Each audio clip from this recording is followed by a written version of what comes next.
Nous avons besoin des pharmaciens. C'est le titre de cette lettre dans le cadre de notre chronique « Faites la différence », envoyée par Miguel Ouellette, qui est économiste et directeur des opérations à l'Institut économique de Montréal. Bonjour.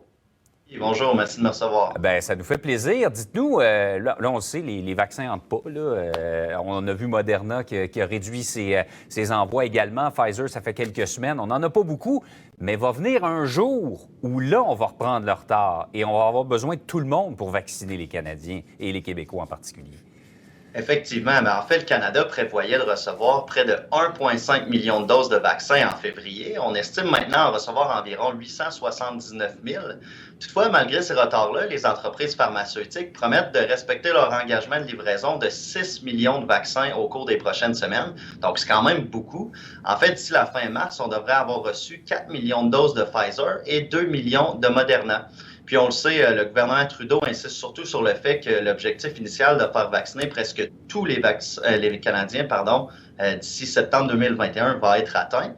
Donc, a priori, je me dis qu'il y a une question fondamentale qui s'impose, c'est est-ce que le système public puis les centres de vaccination vont être en mesure de vacciner tout ce beau monde-là en même temps quand on va recevoir des milliers de doses? C'est ça, parce qu'on a montré le centre des congrès le Palais des congrès à Montréal, le centre de foire à Québec.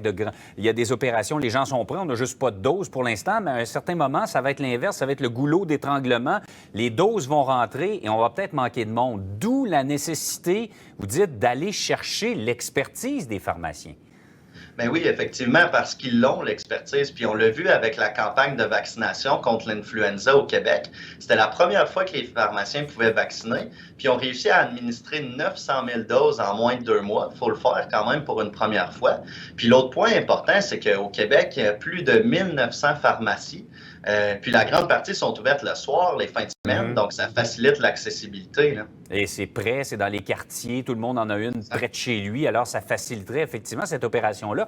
Ma perception était que les pharmaciens allaient être mis à profit dans cette campagne-là. C'est pas tout à fait le cas?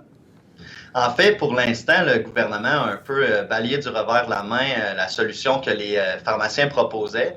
D'ailleurs, Jean Coutu, la grande chaîne qu'on connaît tous, a dit au gouvernement, écoutez, nous, on est prêts à vous aider, on veut faire partie de la solution. Puis aux États-Unis, on le sait, c'est aujourd'hui que les pharmaciens vont commencer à avoir le droit de vacciner. Mais pourtant, le gouvernement québécois a dit, pour l'instant, c'est non.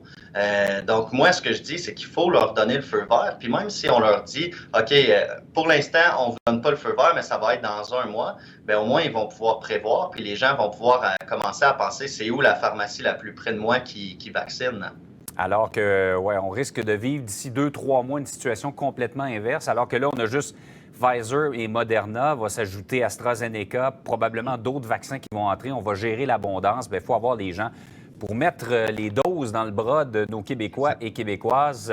Important rappel. Merci beaucoup de nous en avoir parlé ce matin. Merci à vous. Bonne journée.